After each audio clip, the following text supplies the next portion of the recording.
Saham ini memang yang isu yang lagi hangat dibahas terkait dengan pajak untuk marketplace, kemudian juga ada pajak jaminan hari tua. Itu menjadi perdebatan luar biasa di belakangan hari ini gitu. Namun yang cukup menarik adalah ketika Pak Purba juga mengatakan bahwa tidak akan mengejar konglomerat untuk menjadi bangkrut, tapi lebih untuk memperluas wajib pajaknya gitu. Nah, kalau dari pandangan Pak Basuki terlebih dahulu, Pak Basuki dari Indonesian Tax Care sendiri, yang disampaikan Purba seperti apa? Apakah memang sekarang kesulitan untuk mengejar konglomerat gitu dengan segitu banyaknya kondisi ekonomi global, ataukah memang kelas menengah itu adalah kelas yang paling banyak dan paling mudah gitu untuk dikenakan pajak sebenarnya? Terima kasih Mas Willy. Jadi Mas Ruli, Pak. Mas Ruli. Ya, siap. Jadi begini, sebelum saya jawab ini, jadi ada hasil penelitian yang Intak lakukan tentang pajak ini. Jadi kita tahun 2010 melakukan penelitian bahwa sistem pajak kita ini rapuh. Itu yang kesimpulannya itu. Nah, apa yang menjadikan rapuhnya sistem pajak? Pertama, kita tidak punya arah yang jelas. Padahal kita ada yang namanya cita-cita pajak. Dan itu dituangkan, salah satunya diantara ada sekitar 13-15 poin, mewujudkan aparatur pajak yang bersih, menciptakan aturan yang sederhana, mendistribusikan pendapatan. Kemudian yang terakhir itu bahkan disempurnakan untuk menjadikan pajak ini sebagai sumber penerimaan kemandirian bangsa. Artinya tidak bergantung kepada hutang. Kan seperti itu. Yang kedua, rapuhnya sistem pajak itu disebabkan oleh terabaikannya prinsip self assessment. Nah, karena tidak ada acuan, pajak ini tidak punya yang namanya semacam standar acuan atau ukuran. Dan inilah yang menjadikan pajak itu menggiring pada sebuah posisi hanya pajak diartikan pada target. Itu yang terjadi sampai sekarang. Jadi kita terjebak oleh sebuah pemahaman. Padahal ada fondasi bagaimana mengkolek pajak itu menjadi satu yang perlu saat ini sebenarnya. Benar. Yang menjadi fondasi pertama, arah dari pajak ini harus semakin menguatkan. Yang kedua adalah kesadaran pajak masyarakat. Nah, karena pajak ini akhirnya berkembang menjadi sebuah pemahaman bahwa pajak ini hanya diartikan target, menjadikan pajak kita itu tidak punya arah yang jelas dan menjadi sporadis. Ini yang terjadi. Mengejar atau mengarah ke kelas menengah itu menjadi efek daripada kebijakan, karena hanya berpatokan pada parameter target tadi, pencapaian target. Akhirnya apa? Kita terjebak kepada situasi di mana kita menjadi pajak itu menjadi beban daripada APBN, bahkan utang negara. Bisa dikatakan 40 tahun dari 83 reformasi pajak sampai saat ini kita seperti berjalan di tempat. Belum terlihat reformasinya, Pak, ya sebenarnya. Kita tidak merasakan pajak ini. Rakyat sudah berjuang habis-habisan, tapi pajak ini tidak berdampak. Bahkan subsidi ini semakin memberatkan. Jadi apa? Berarti dengan kondisi tersebut makanya pemerintah sekarang terkesan lebih mengarah ke wajib pajak dari kelas menengah untuk bisa dikejar untuk menambah fiskal kita gitu. Betul. Itu yang menjadikan, kalau menurut saya ada kesalahan dalam membangun sistem pajak. Target. Jadi pajak jangan diterjemahkan hanya target. Karena prinsip self assessment ini harus membangun kesadaran. Sekarang ini masyarakat sedang ketakutan dan pajak hadir menjadi momok yang menakutkan bagi masyarakat. Bagaimana perusahaan-perusahaan UKM baru muncul, itu sudah banyak yang gulung tikar, mereka susah payah. Ini yang salah kalau menurut saya. Mungkin masalah kelas menengah Pertamax gitu ya. Kita kan juga tahu bahwa ada pajak atau tax ini yang kasat mata gitu. Tidak bisa sebagai kelas menengah, kita tidak sadar bahwa ternyata kita dalam kehidupan sehari itu sudah kena potong pajak. Misalnya pertama ternyata juga ada pajak BBM. Kalau Pak Sidi melihatnya tekanan untuk kelas menengah itu seberapa besar sih terhadap pajak ini hingga akhirnya menimbulkan ketakutan tadi disampaikan tadi itu, Pak? Jadi gini, kebetulan lembaga Intak ini punya sebuah kegiatan program kerja pendampingan pajak. Jadi kita sangat paham sekali bagaimana kondisi lapangan. Jadi di lapangan ini banyak pengusaha yang ketakutan dengan pajak. Jadi mereka mengeluhkan, bahkan baru sedikit omset naik itu sudah datengin SP2DK, datengin orang pajak. Dan sangat Pasti udah senyum-senyum aja tuh. Ya, di lapangan memang seperti itu ya Pak? Ya, saya bisa ngomong seperti ini karena saya hadapi hampir 100% ketakutan masyarakat. Dan mereka itu selalu apa? Kita ini untung sedikit, pajak sudah datang. Bahkan kita ada seminar, diskusi dengan asosiasi perumahan, semua mengeluhkan. Pajak ini mengambil porsi sangat-sangat merepotkan. Iya, dan saat kita menemukan banyak kasus, perusahaan-perusahaan yang gulung tikar karena tekanan pajak atau disandera. Disandera apa? Faktur pajaknya, disandera rekening banknya, segala macam. Bahkan kita menemukan banyak pengusaha-pengusaha yang mengalami serangan stroke. Bahkan beberapa kasus sampai meninggal. Saya harus sampaikan, ini saya bukan cerita yang bohong, tapi pajak ini tersembunyi kan. Jadi pemerintah ini punya... Itu untuk pengusaha Pak, tapi kalau untuk kelas menengah, pajak yang tidak kasat mata, yang tersembunyi ternyata itu juga menjadi hal yang lumrah kita keluarkan tanpa ada visa stroke misalnya gitu, kelihatan berapa jumlah nominalnya, itu juga banyak untuk yang dilakukan oleh kelas menengah terutama, kayak bisa tadi kan pajak Pertamax, BBM, pajak dari listrik juga gitu, saya tidak langsung kita membayar itu semua. Betul, hampir semua kita dikenakan pajak, semua aktivitas kita kena pajak.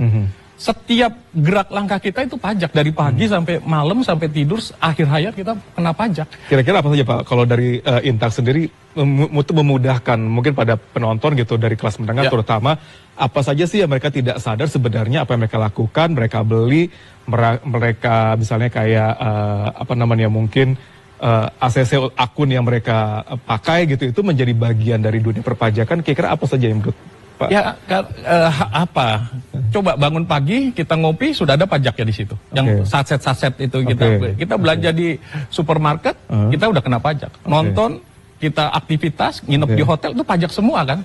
Kita malah jadi bingung mana yang nggak kena pajak. Ya mungkin kita transaksi-transaksi yang sifatnya di kampung atau transaksi-transaksi tradisional, beli sayuran mungkin yang nggak kena pajak kan gitu kan. Tapi kan kita nggak bisa hidup seperti itu. Kita karena dikuasai oleh sistem kan. Nah, makanya kalau menurut saya ada yang salah di mana? Pemahaman pajak yang hanya diartikan target ini menjebak kita semua sekarang. Saya katakan, Intak melakukan kajian-kajian. Sekarang ini saya melihat bahwa Indonesia ini dalam kondisi yang sangat mengkhawatirkan kalau menurut saya.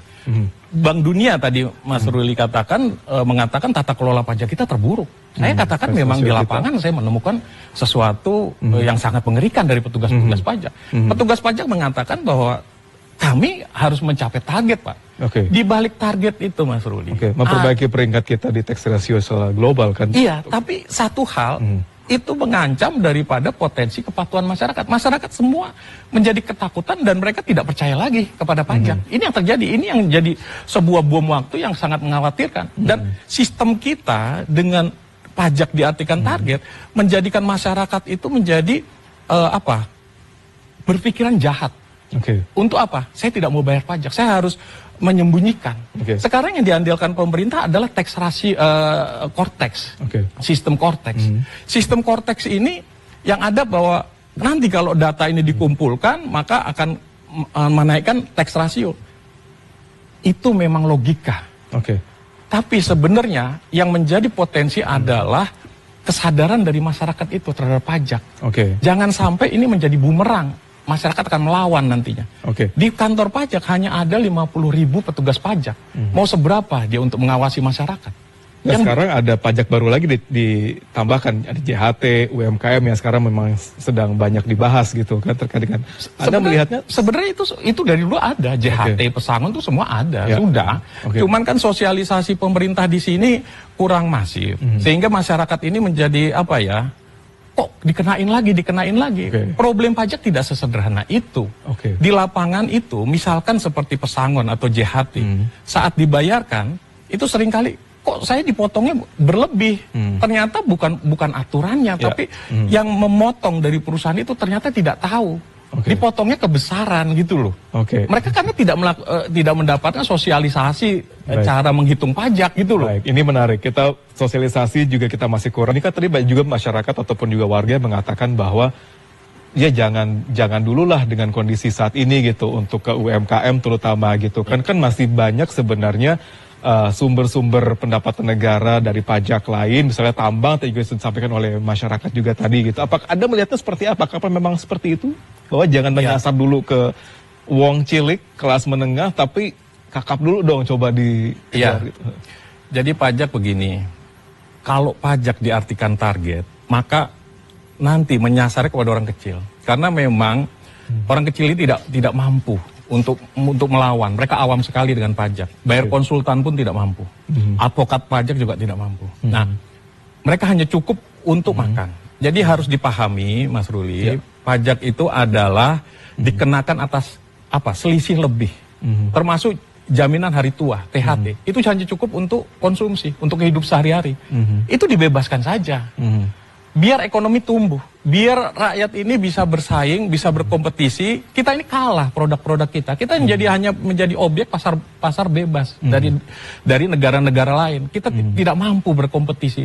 Jadi jangan pemerintah membuat sebuah kebijakan yang menyasar kepada orang yang tidak mampu, karena pajak itu tidak dikenakan kepada orang yang lemah, yang tidak mampu, tapi harus dikenakan kepada yang mampu. Kemudian pajak itu harus diartikan bukan maksimum budget untuk menutup semaksimal mungkin terhadap anggaran negara. Itu salah. Pajak, apalagi dengan sistem self assessment, itu pajak itu harus menganut prinsip optimum budget. Berapa sih optimum yang bisa ditarik oleh masyarakat? Yang maksimum itu adalah kepada orang-orang yang super kaya.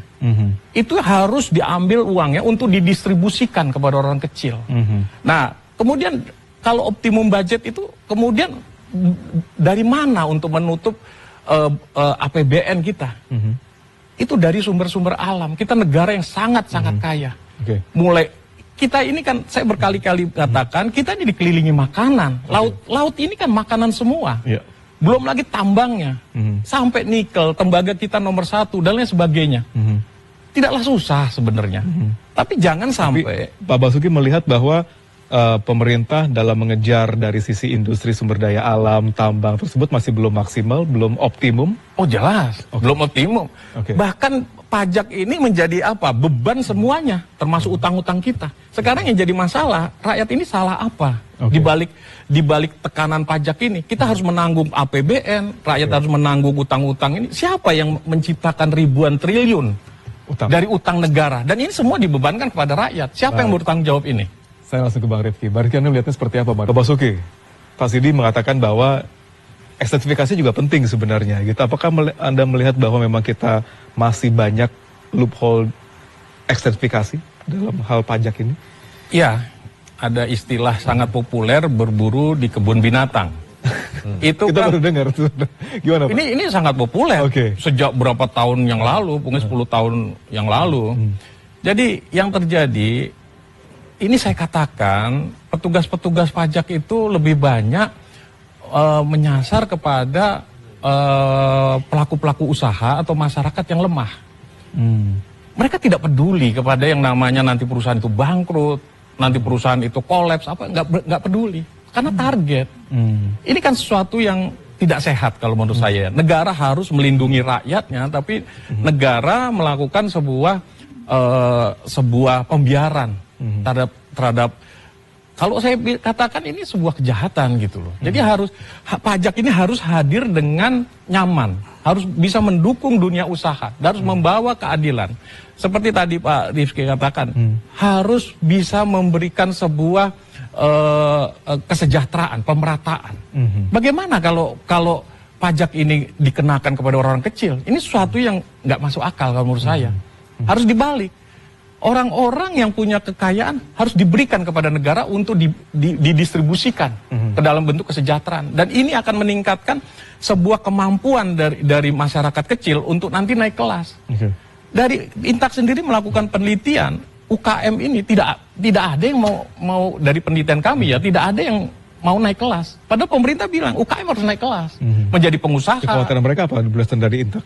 Satu cuma pajak ketakutan. Karena kalau mereka naik menjadi perusahaan, menjadi omsetnya besar, pajak datang. Dan mereka nggak ngerti apa-apa. Makanya kalau mereka pengen mengembangkan, ya besarkan aja. Buat toko-toko, banyakin tokonya. Bukan membesarkan, bukan.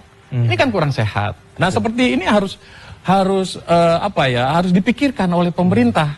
Kalau cuma neken ke rakyat itu mudah kok. Tapi jangan sampai kita membuat kesalahan. Dari 83 sampai sekarang 40 tahun kita membangun pajak. Kalau menurut saya ada yang salah atas sistem pajak yang dibangun ini. Baik. Dan ini yang harus dievaluasi. Mau kemana kita membawa arah dari pemungutan pajak ini?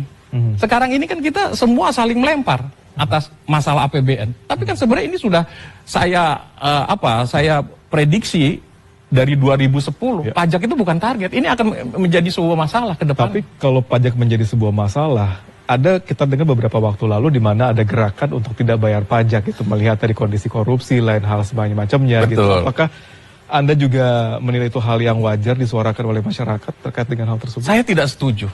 Karena apa? Karena ada beberapa tokoh masyarakat ya dari organisasi keagamaan juga menyatakan untuk membuat fatwa menolak bayar pajak. Saya juga tidak setuju. Kenapa? Janganlah kita membuat apalagi sampai anarkis, demo segala macam, karena akan menimbulkan masalah baru. Karena apa? Pajak ini menutup 80% dari APBN. Kalau kita melakukan demo segala macam, apalagi itu akan berpengaruh pada ekonomi, pada APBN kita, dan itu akan menimbulkan masalah baru, krisis, yang kena dampak rakyat kecil lagi. Baik. Iya, jadi harus apa? Ya kita sama-sama duduk. Saya mengusulkan pemerintah untuk merancang sebuah grand design pajak, sebuah arah yang jelas dari sistem pajak kita. Kita tidak bisa membangun pajak hanya memungut, tahun depan kita targetkan lagi, pungut lagi, targetkan lagi, nggak bisa. Pajak itu seperti pohon yang harus dirawat, diberikan pupuk supaya besar. Dari besar itu menimbulkan potensi-potensi pajak yang akan memberikan penguatan kepada bangsa ini. Tanpa rasa terpaksa. Saya langsung ke Bang Refki. Kelogoan, keikhlasan membayar pajak itu menjadi satu yang... Itu satu prinsip self-assessment. Dari kekuatan pajak kita. Iya, sesuai dengan budaya bangsa Indonesia. Itu yang harus diperkuat. Tapi kalau dia melihat kacamata sekarang, sebenarnya Pak Basuki gitu, tadi Pak Basuki mengatakan ada fear, ada ketakutan gitu untuk masyarakat, untuk membayar pajak, untuk bisa dikatakan level up their business gitu ya, karena balik lagi takut dikenakan pajak yang lebih besar lagi gitu. Dan tapi kan bagaimanapun perekonomian harus berjalan gitu kan, negara juga harus berjalan dengan dengan pemasukan, terutama dari perpajakan gitu. Iya, ini yang saya katakan. Sekarang ini kita terjebak oleh situasi. Tidak ada pilihan lain, harus nekan kepada rakyat. Itu yang jadi masalah. Sekarang makanya saya katakan ini harus dievaluasi kebijakan ini. Kita masih ada waktu. Asal kita benar serius. Kemudian tadi Pak Rifki katakan bahwa pajak ini harus kembali kepada rakyat dalam bentuk penguatan-penguatan ekonomi. Itu akan menumbuhkan potensi pajak. Jangan sekarang rakyat kondisi sulit, lapangan kerja sulit, terus ditekan. Ini satu yang salah. Sekarang coba dikalkulasi.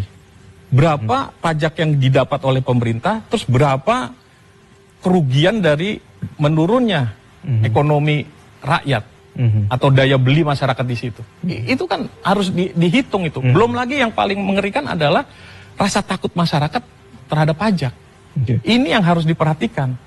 Jadi kalau saya lihat seharusnya sangat mudah untuk membuat kebijakan pajak ini, di mana pemerintah harus melihat pajak itu bukan segala-galanya untuk menyelesaikan problem negara ini, termasuk menutup APBN.